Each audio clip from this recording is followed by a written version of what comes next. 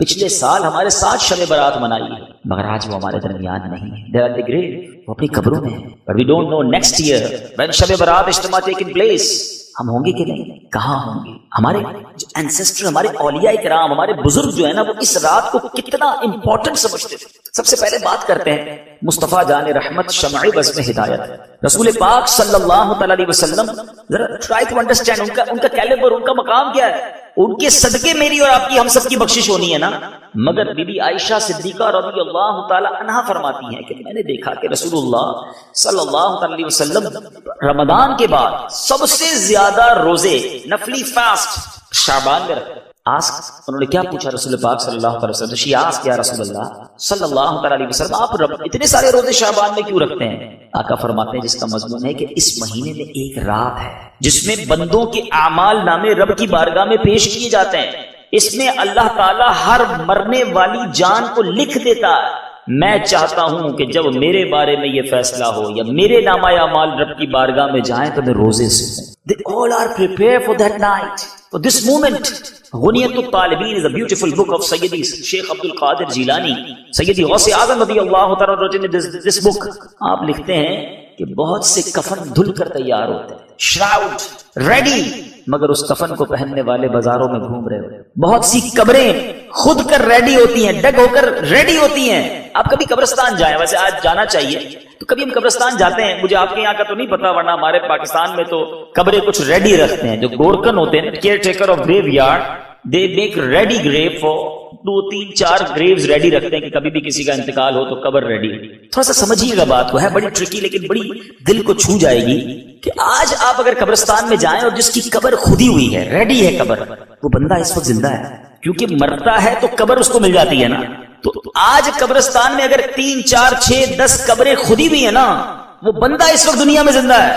ہو سکتا ہے کوئی شراؤڈ کی شاپ ہو، کفن کی دکان ہو جہاں کفن استری ہو رہا ہو، دھل رہا ہو، پیک ہو رہا ہو، لیکن جس کے لیے کفن پیک ہو رہا ہے نا، right away he is alive, وہ زندہ ہے دنیا میں. مگر اس کو نہیں پتا کہ میرا کفن پیک ہو رہا ہے، میری قبر خود رہی ہے. غوث اعظم یہی سمجھا رہے ہیں کہ بہت سی قبریں خود کر تیار ہوتی ہیں، مگر ان قبروں میں جانے والے اپنی زندگی میں مست اپنے گھروں کی تعمیر میں لگے ہوئے ہیں. ان کو یہ نہیں پتا کہ گھر ملے گا یا قبر ملے گی. Tonight is the remembrance. آج کی رات یاد کرنے کی رات ہے اپنی آخرت اور اپنی قبر کو. ہمارے آقا علیہ الصلوۃ والسلام آج ہی کی تو رات تھی نا، جنت البقیع تشریف لے گئے تھے، اور شب برات قبرستان جانا سنت ہے. انشاءاللہ ہم بھی آج کے اجتماع کے بعد نیت ہے کہ قبرستان حاضری دیں گے. لیکن قبرستان کیوں جانا چاہیے؟ وہاں جا کر بھی لوگ انجوائے کر رہے ہوتے ہیں. کبھی کسی کی تدفین میں، فیونرل میں جانے کا موقع بھی ملے تو ادھر بھی یار دوست جو ہے فون پہ لگے ہوئے ہوتے ہیں، مستی مذاق کر رہے ہوتے ہیں، ادھر بھی سوشل میڈیا چل رہا ہوتا ہے. اللہ کے بندوں، ان قبروں کو دیکھ کر تو یاد کر لو کہ آج یہ گیا ہے، کل میں نے جانا ہے. اچھا، جیسے آپ کے یہاں پوش ایریاز ہوتے ہیں، نارمل ایریاز ہوتے ہیں، بولٹن میں بھی ہوگا کہ کسی کا اگر فلاں سوسائٹی میں گھر ہے نا، تو ہم ریئلائز کر لیتے کہ is very rich man because he have house in this society, اور اس کے اندر گھر بھی بڑا لگژری ہوگا بیکاز ویری ایکسپینسو ہاؤس. اور کسی نارمل ایریا میں گھر ہوتا تو ہم کہتے ہیں یار تھوڑا سا نارمل لوگ، غریب لوگ رہتے ہیں، چھوٹے سے گھر ہے تو نارمل لائف گزارتا ہے. ہم گھر دیکھ کر انڈرسٹینڈ کر جاتے ہیں کہ رہنے والا کیسا ہوگا، اس کا لائف اسٹائل کیسا ہوگا. مگر جب گریو یارڈ میں ہم جاتے ہیں نا، ساری قبریں ایک جیسی ہیں، but we have no parameter to check کہ قبر والے کیا سارے اندر ایک جیسے ہیں؟ نہیں. حدیث پاک کا مضمون ہے، رسول اللہ صلی اللہ علیہ وسلم سے کہ 2 ٹائپس کی گریو ہوتی ہیں. قبر 2 طرح کی ہوتی ہے. حدیث پاک کا مضمون ہے، یا تو جنت کے باغوں میں سے باغ ہوتی ہے، گارڈن آف ہیون، یا جہنم کے گھڑوں میں سے گھڑا ہوتی ہے. اب ہمیں قبریں ساری ایک جیسی لگ رہی ہیں، مگر ہر قبر کی داستان الگ ہوتی ہے. کوئی جنت کے مزے لے رہا ہے، کوئی عذاب کے، دوزخ کے عذاب کی تکلیف سہ رہا ہے. Why we are not thinking about it؟ ہم کیوں نہیں سوچتے؟ ہم سب کی فکر ہے کہ اگر پاک UK میں رہتے ہیں، میرا کوئی بھائی یہاں کشمیر کا ہوگا، یا کشمیر میں کوٹھی بن جائے، ایک بنی ہے تو 2 بن جائیں. تو بنگلہ دیش کا بیٹھا ہے وہ بنگلہ دیش میں گھر بنانے کی فکر کر رہا ہوگا، انڈین بیٹھا ہے وہ انڈیا میں گھر بنا رہا ہو، ادھر بھی بناتے ہیں ادھر بھی بناتے ہیں. لیکن کبھی سوچا کہ قبر بھی تو بنائے نا، قبر بھی تو روشن کریں، اس کے لیے کب ٹائم نکالیں گے؟ پلیز، یہ آج کی رات آخرت کو یاد کرنے والی رات ہے، توبہ کی رات ہے. کیا جوان لوگ نہیں مرتے ہیں؟ آج دنیا میں کیا ہوتا ہے؟ ہمیں نارملی، آپ تو ویسے ہی ٹیکنالوجی والی کنٹری میں ہیں اور بڑا ماڈرنائز اور سسٹمائز سسٹم ہے آپ کے یہاں، کہ آپ کا موبائل کا اگر ڈیٹا کم ہونے لگے، آپ کا انٹرنیٹ ڈیٹا ختم ہونے لگے، یا گھر کی کوئی یوٹیلیٹی آپ کی آخری لمٹ پر پہنچتی ہے، تو آپ کو ایک الرٹ میسج آ جاتا ہے You used your 70% data or 80% data. Please top up. اپنا اکاؤنٹ دوبارہ جناب بیلنس ڈلوا دیجئے تاکہ آپ کی سروس کنٹینیو رہے. ایسا ہوتا ہے. لیکن ہماری لائف میں ہمیں کوئی ایسا میسج نہیں آتا کہ you only have 1 week left. Big repentance. توبہ کر لو, تیاری کر لو, سجدے کر لو, اللہ کو راضی کر لو. You only 7 days left. پھر اگلے دن میسج نہیں آتا now only 6 days left. نہیں. صبح بندہ گھر سے نکلتا ہے, کہہ کے بھی جاتا ہے کہ کپڑے استری کر کے رکھنا, آج یہ والا کھانا کھانے کا دل چاہ رہا ہے, ڈنر میں یہ پکا کے رکھنا. کھانا ریڈی ہوتا ہے, جنازہ سامنے آ جاتا ہے, بندہ نہیں آتا. کیسا نہیں ہوتا؟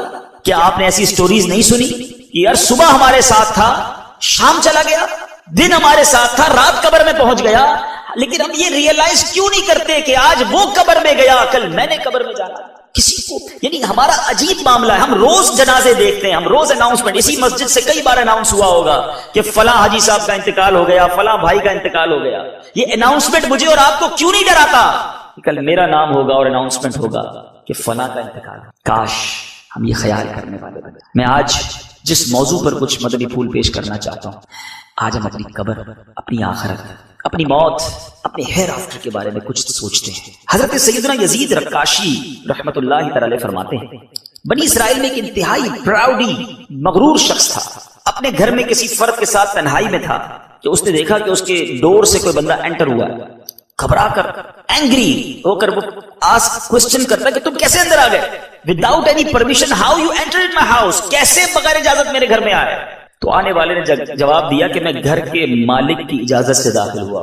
I enter with the permission of the owner of house.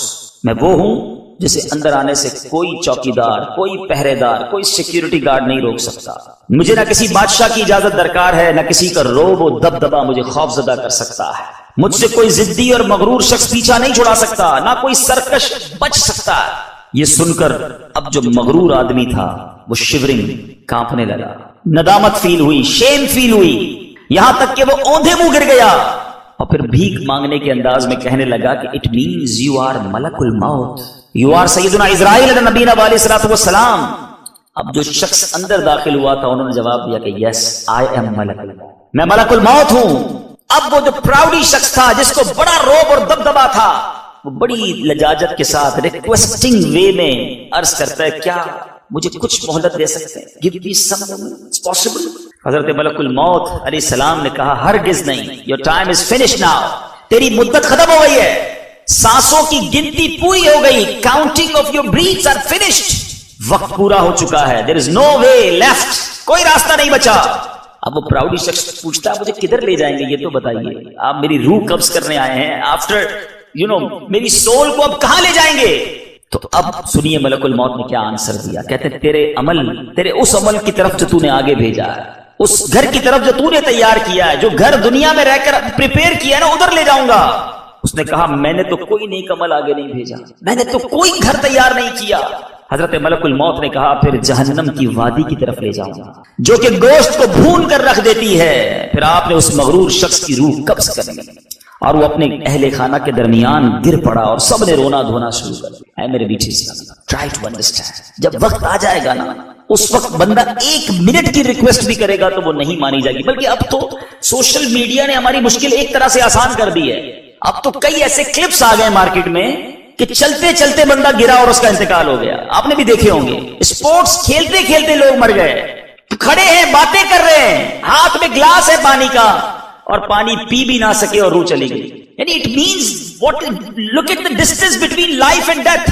Even 1 second پہلے اس کو نہیں پتا ہوتا کہ اگلا سیکنڈ میں دنیا سے جانے والا ہوں. آپ اس اتنے سارے بلب لگے ہوئے ہیں, بیوٹیفل لائٹس آ دیا, مگر ایک سوئچ آف کریں سب ڈارک ہو جائے گا. It means all lights depend on only 1 small switch. بند کرو ختم, اندھیرا. زندگی اور موت میں یہی فرق ہے, ایک سوئچ آف ہونے کی دیر ہے. ہم دنیا ساری ادھر ہی رہے گی. بعض لوگ سمجھتے ہیں I'm very important for the world, میری وجہ سے بزنس چل رہا ہے, میری وجہ سے فیملی ہے, میری وجہ سے دوست ہیں, میری وجہ سے گیدرنگ ہے. جتنے بھی یہ سمجھنے والے تھے نا وہ سب چلے گئے. دنیا چلتی رہی, فیملی نے بھی قبول کر ہی لیا, بچے تھوڑے دن روئے, پھر بچے بھی اپنی لائف میں لگ گئے. کسی کے جانے سے دنیا رکی نہیں. میں بھی چلا جاؤں گا, آپ بھی چلے جائیں. دنیا کو اثر نہیں پڑنا, اثر مجھے پڑنا ہے, کیونکہ مجھے قبر میں جانا ہے اور اپنی کرنی کا پھل بھگتنا ہے. Whatever I send there, جو میں نے بھیجا ہے نا وہ مجھے ملے گا وہاں پر. لیکن بھیجا کیا ہے؟ اے میرے میٹھے اسلامی بھائیوں ذرا سوچئے. اللہ تبارک و تعالیٰ قرآن مجید فرقان حمید میں، قرآن میں موت کی سختی کے بارے میں، انسان کہتا ہے، کچھ لوگ ایسے بھی ہوتے ہیں یار یہ موت کی بات نہ کیا، موت کا تذکرہ نہ کیا کرو، ڈیتھ کی بات کیوں کرتے ہو یار، انجوائے کی بات کرو، دوست زندگی کی بات کرو. میں ان سے پوچھتا ہوں چلے ٹھیک ہے، اگر آج کے بعد دعوت اسلامی والوں کو آپ یہ کہتے ہو یار یہ موت کی بات کرتے ہیں، ہم موت کی بات نہیں کریں گے، کیا آپ مرنے سے بچ جاؤ؟ ہم ذکر چھوڑ دیتے ہیں، کیا آپ اس ڈیتھ سے بچ پاؤ گے؟ ایک ریئلٹی ہے جو ہونی ہے، اور سمجھیے بات کو. دنیا میں بہت سارے ٹریول ہیں جو آپ پلان کرتے ہیں. If you want to go Pakistan or America or anywhere else, you make your flight dates, you arrange your flight dates, you arrange your travel documents, you arrange your vacations. آپ طے کرتے ہیں کہ مثال کے طور پہ مئی کی 10 تاریخ کو فلائٹ لینی ہے، 20 تاریخ کو واپس آنا ہے، ارینجمنٹ اسی طرح کرتے ہیں. لیکن ایک ٹریول ایسا ہے جس کی ارینجمنٹ آپ کے ہاتھ میں نہیں ہے. Any time, any moment. قرآن کیا کہتا ہے سنو، وَجَاءَتْ سَكْرَةُ الْمَوْتِ بِالْحَقِّ ذَلِكَ مَا كُنْتَ مِنْهُ تَحِيدُ. ترجمہ کنز الایمان، اور موت کی سختی حق کے ساتھ آ گئی، یہ وہ ہے جس سے تو بھاگتا تھا. انگلش ٹرانسلیشن بھی سن لو. And the hardship of death came with the truth. This is what you were escaping. جس سے تم بھاگ رہے تھے وہ آ گئی ہے. Remember, حضرت سیدنا عمر فاروق اعظم رضی اللہ تعالیٰ عنہ said to سیدنا کعب الاحبار رضی اللہ تعالیٰ عنہ, او کعب, tell us about that. کچھ ہمیں موت کے بارے میں بتاؤ. سیدنا کعب الاحبار رضی اللہ تعالیٰ عنہ humbly said, او امیر المؤمنین, that is like the branch of tree. ایک شاخ کی مانند ہے, which has many thorns, and it is made to enter the belly of someone in a way that each thorn become indicted in any vein. ایسا ایک ایسی شاخ ہے جو کانٹے دھاڑ ہے, کانٹے ہیں اس میں, اور وہ انسان کے جسم میں ڈال دی جائے, اور پھر کیا فرماتے ہیں, اس میں بہت سارے کانٹے ہو, کسی کے آدمی کے پیٹ میں یوں داخل کی جائے کہ ہر کانٹا کسی نہ کسی رگ میں, کسی نہ کسی وین کے اندر اٹک جائے, پھر کوئی شخص اسے جھٹکے سے کھینچے. تو فرمایا جو کچھ نکلنا تھا وہ نکل آیا, جو باقی رہ گیا وہ باقی رہ گیا. So someone pulls it out with a jerk, so whatever has to come out, it's come out, and the rest is left there. کتنی تکلیف ہو, فرمایا یہ موت ہے. سیدنا عیسیٰ علیہ نبینا علیہ الصلوۃ والسلام, you know the مقام, مرتبہ, status.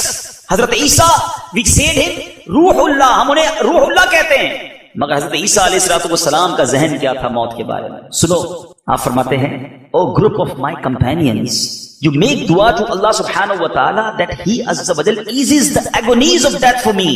اللہ سے دعا کرو کہ اللہ موت کی سختیاں مجھ پر آسان کر دے, because I have a fear of death so much lest I die of its fear.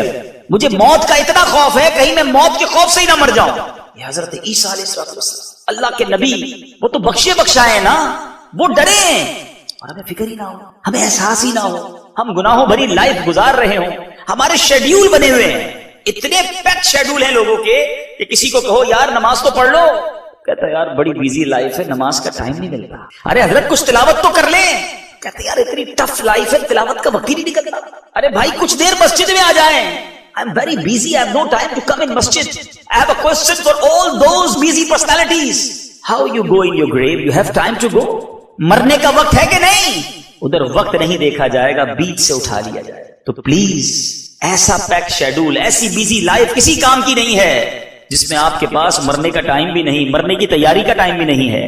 آئیے, موت کے میسنجر کیا, ہم میں سے بہت ساروں کے پاس وہ میسنجر آ گئے ہیں. حضرت یعقوب علیہ نبینا علیہ الصلوۃ والسلام, اللہ کے نبی ہے نا, he asked سیدنا اسرائیل ملک الموت علیہ السلام, او ملک الموت, because he was a friend of ملک الموت, کہ جب میری روح قبض کرنے کے لیے, when you come to take my soul, اس سے پہلے میرے پاس اپنے میسنجر بھیج دینا, قاصد بھیج دینا. ملک الموت نے کہا کہ میں آپ کی طرف 2 یا 3 میسنجر بھیجوں گا before take your soul. حضرت یعقوب علیہ السلام کے ساتھ گویا یہ کمٹمنٹ ہو گیا. پھر ملک الموت علیہ السلام روح قبض کرنے آ گئے, سول کلیکٹ کرنے کے لیے آ گئے. حضرت یعقوب علیہ السلام نے کہا کہ میں نے تو ہمارا کمٹمنٹ ہوا تھا کہ before to take my soul you send 2 or 3 messenger, قاصد بھیجو گے, وہ کہاں ہیں؟ تو ملک الموت نے کیا کہا, آپ نے فرمایا کالے بالوں کے بعد سفید بال, white hair after black hairs, جسمانی طاقت کے بعد کمزوری, your power become weak, فرمایا یہ جسمانی طاقت تھی جو کمزوری میں بدلی، اور سیدھی کمر تھی وہ جھکنا شروع ہو گئی.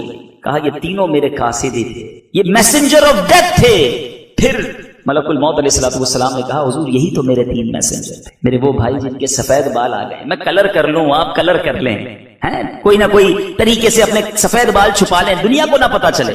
60 سال کے لوگ ہوتے ہیں کالا کلر کر کے چل رہے ہوتے ہیں، شرعاً اس کی اجازت نہیں ہے.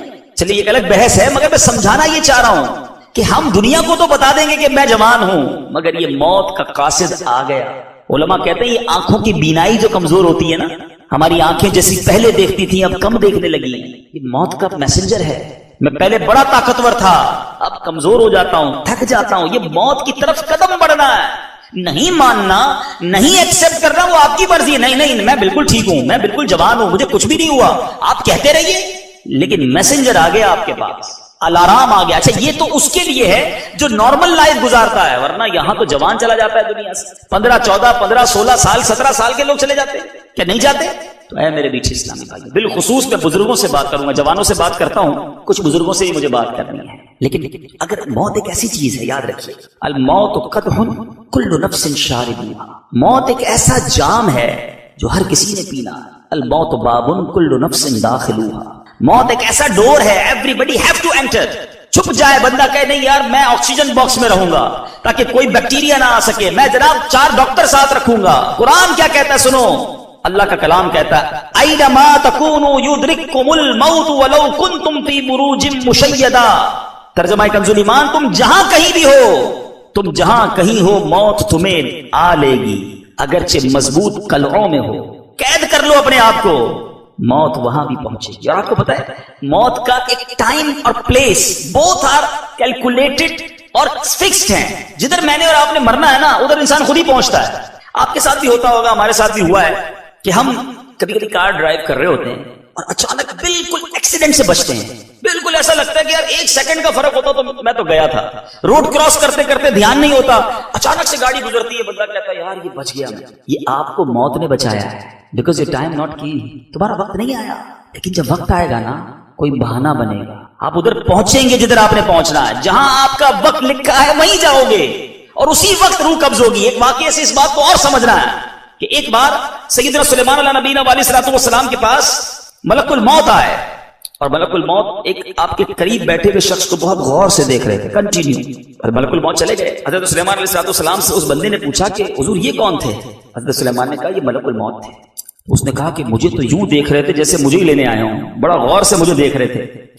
حضرت سلیمان علیہ نبینا علیہ السلام نے کہا کہ اب تم بتاؤ کیا چاہتے ہو، واٹس یور ڈیزائر؟ اس نے کہا حضور ایسا کریں مجھے ان سے بچا لیں کہ یہ میری روح نہ قبض کر لیں، آپ ہوا کو حکم دیں، بیکاز ہی ہیو حکومت آن ایئر آلسو، آپ ہوا کو حکم دیں کہ وہ مجھے ہند کے کسی دور دراز علاقے میں پہنچا دے، دور کہیں پہنچ جاؤں تاکہ ملک الموت سے دور ہو جاؤں.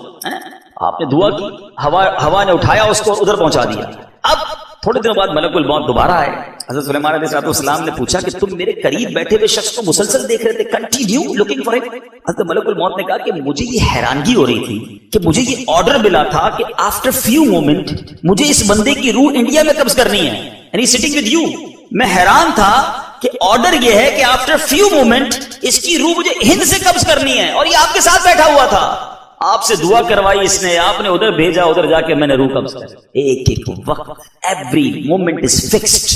کیوں فکر نہیں، پھر کیوں خیال نہیں؟ بلکہ اس میں ایک اور امپورٹنٹ بات سمجھنے والی، جب ایک مومنٹ فکس ہے، مثال دیتا ہوں، کسی کا یہ وقت فکس ہے کہ اس کی شام 5 بجے انتقال ہونا ہے، اگر وہ اس وقت سجدے میں ہے تو انتقال کس عالم میں ہوگا؟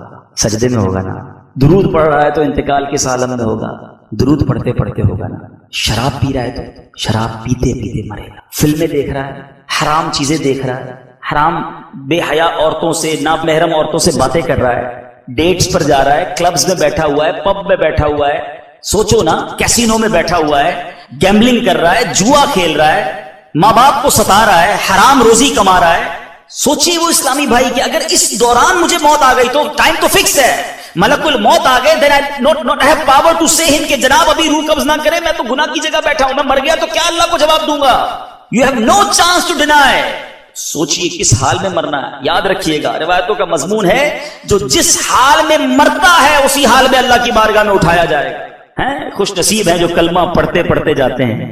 میں سو جاؤں یا مصطفیٰ کہتے کہتے, کھلے آنکھ صلی اللہ کہتے کہتے. جن کی آنکھ بد ایسے ہوتی ہے پھر کھلتی بھی ایسی ہے نا, لیکن جو معاذ اللہ گناہ کرتے ہیں وہ سوچئے. اب تھوڑا سا ریئلائز کیجئے my dear Islamic brothers, viewers of Madani channel, try to understand what I want to say. سمجھو میری بات. اگر کوئی بندہ اپنے ڈیلی شیڈول کو چیک کیجئے, from the morning till night, no namaz, films, dramas, music, lying, slandering, swearing, gambling, drinking, یہ سارے کام جو کر رہا ہے, گانے, فلمیں, ڈرامے, گالیاں, بے حیائی, بدکاری, شرابیں. اب اس پورے شیڈیول میں اگر کہیں بھی موت آئی, آنی تو ہے, تو کس کام میں آئے گی؟ غلط کام میں. اور ایک اللہ کا ایسا بندہ ہے جس کا شیڈیول یہ ہے کہ صبح اٹھتا ہے تو فجر پڑھتا ہے, اس کے بعد تلاوت کرتا ہے, تسبیح پڑھتا ہے, واک بھی کرتا ہے تو درود پڑھتا ہے, پھر ظہر پڑھتا ہے, پھر عصر پڑھتا ہے, پھر مغرب پڑھتا ہے, پھر عشاء پڑھتا ہے. کوئی بے حیائی کا منظر آتا ہے تو نگاہیں جھکا لیتا ہے, کاروبار پر جاتا ہے تو سچ بولتا ہے, حلال کماتا ہے, ماں باپ کو دیکھتا ہے تو ریسپیکٹ کے ساتھ کھڑا ہو جاتا ہے, ماں کا ہاتھ چومتا ہے, والد کا ہاتھ چومتا ہے, لبیک کہتا ہے, سارا دن نیکیاں کر رہا ہے. اور ماشاءاللہ دعوت اسلامی کا مبلغ بن گیا تو درس بھی دیتا ہے, مدنی قافلے میں بھی جاتا ہے, لوگوں کو نیکی کی دعوت بھی دیتا ہے. اب اس کی موت آئی.